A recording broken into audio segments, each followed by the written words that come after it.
Salle 6. J'ai quitté le sanctuaire au bout de 2 jours pour emprunter le couloir rectiligne. Ils se ressemblent tous. J'arrive enfin dans une nouvelle salle. 3 petites rivières souterraines se réunissent pour en former une plus large. J'avance avec prudence, surveillant mes pas afin d'éviter les pièges. Tiens, il y a quelque chose dans l'eau. Une pierre qui brille. Ce n'est pas très profond, voyons voir. Oh, une spinelle. Elle a une magnifique couleur bleu nuit.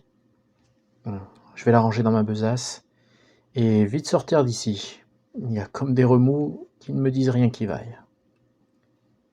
Salle 7. Un autre jour, une autre salle. Vide, heureusement. La rivière coule dans un canal. Sur ma gauche, un trône, vide. Il y a une épée et un bouclier. Je les prendrais bien pour remplacer cette épée à 2 mains. Mais j'hésite. Jusqu'ici, l'épée m'a porté chance. Bah, allez, je laisse ça pour un autre malheureux s'il vient à passer par ici. Il en aura plus besoin que moi. Salle 8. Un kobold. Il me tire une flèche. Elle me rate en sifflant au niveau de ma hanche. Il a l'air totalement paniqué. Il ne semble pas vraiment très chaud pour attaquer. Il hésite. Moi aussi. On se regarde.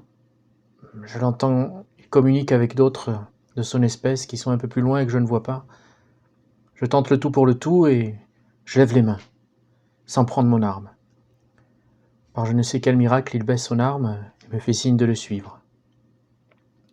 Un autre kobold apparaît et m'observe de loin. Ils sont 3 en tout, 2 adultes et un enfant. Le gamin a l'air mal en point, allongé à côté du feu de son camp. Il vit ses derniers jours, ou ses dernières heures, à n'en pas douter. Que faire ? Avec des gestes lents, sans un mot, je sors la potion de soin, la seule que je possède, et je la pose devant moi, en leur faisant signe de faire boire le gamin. Il me montre la blessure. Je vais voir ça de plus près. C'est une morsure de serpent. Du venin, certainement. Je m'agenouille et je sors la spinelle de ma besace. La spinelle, je sais qu'elle est utile contre le poison. Je la pose sur la morsure. Nous verrons bien, et je lui fais boire la potion. Sa respiration se calme, il ferme les yeux et s'endort. Les parents me font signe de passer. Ils me tendent la spinelle que j'empoche à nouveau. Le mâle me donne une bourse, mais je la refuse. Je saute de rocher en rocher pour me retrouver de l'autre côté. L'éboulement ici est impressionnant. Il a coupé la rivière, qui coule maintenant vers un autre endroit.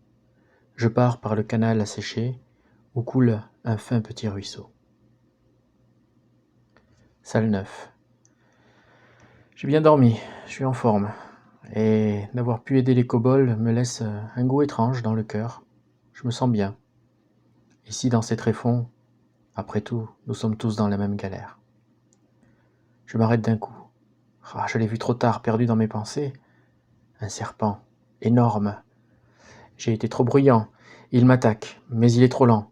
Il me rate à plusieurs reprises et j'arrive à lui enfoncer mon épée dans l'œil et par-dessous la gorge. Il s'écroule et ne bouge plus. Je ne sais pas si je l'ai tué, mais je ne cherche pas à le savoir. Je ne m'attarde pas et je m'enfuis, affolé. Salle 10. Le sanctuaire ? C'est enfin le sanctuaire ? Je suis perdu dans le conte. Il me faut absolument tenir un calendrier. Si je pouvais trouver de quoi écrire. La statue en marbre blanc.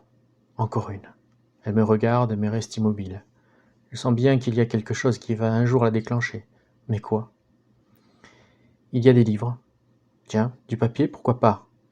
J'en prends un, mais il tombe en poussière, comme tous les autres. Bon, tant pis pour cette fois. Il y a de quoi manger, de quoi dormir. Cette fois-ci, il n'y a pas de voix qui m'indique quoi faire. Me voilà donc un habitué. Je mange, c'est vraiment savoureux. Je sens les forces revenir. Il est temps de dormir.